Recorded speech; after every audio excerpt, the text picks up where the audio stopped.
Good afternoon, folks. Welcome back to my YouTube channel.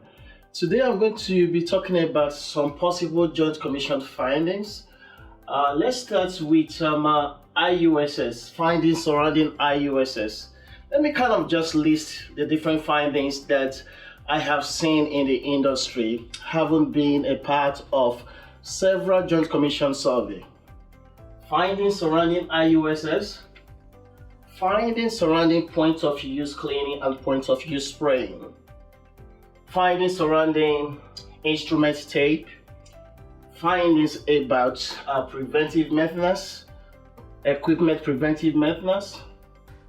Findings about biological indicators and associated lot numbers. Flexible endoscope tracing findings. I will explain more about that. And discrepancies in HLD logs and sterilizers printouts, and also staff up-to-date competencies as well.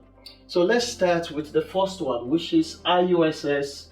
IUSS stands for Immediate Use Steam Sterilization. As the name implies, that means that any instrument that is IUSS has to be used immediately. There are so many requirements surrounding IUSS. IUSS cannot be used for convenience. You cannot just IUSS a surgical instrument because you do not have enough instruments, or maybe a loaner tray came in late and so therefore you decided to IUSS. According to S279, section 10.2.3, it states that IUSS cannot be used for convenience. Also, section 5.2.3.3 also states that, I'm kind of paraphrasing here, that IUSS cannot be used because loaner instruments arrived late. So you have to kind of have a policy in place surrounding loaner trays and loaner's instruments so that will not lead you to using IUSS. Also, you have to make sure that you keep a log for IUSS. Any instruments that you decide to IUSS, due to an emergency, there has to be a log that has to be kept. What does that mean? It means that the surgical instrument will have to be documented in the log with the patient information. That will enable you to be able to trace the instrument that was IUSS to the patient. You also have to make sure that the container that you're going to use to IUSS the instrument, the IFU of the container allows you to do that. It's not all containers that you can be able to use to IUSS. The IFU of that particular container has to allow you to do that. That is another caveat right there.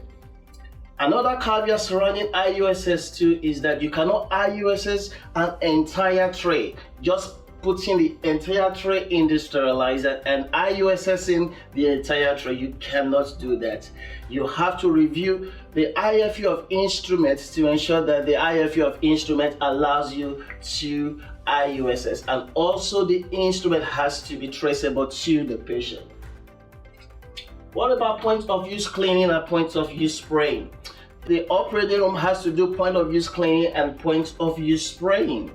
That has to be done. The rationale behind that is that a point of use cleaning and point of use spraying is not done, it can lead to the instruments corroding, and it can lead to peeling of the instrument and a possible a bioburden because it becomes difficult for the instruments to be clean. Stay tuned. I'll be right back and I'll be talking about the other possible common Joint Commission and DNV findings. Stay tuned. I'll be right back.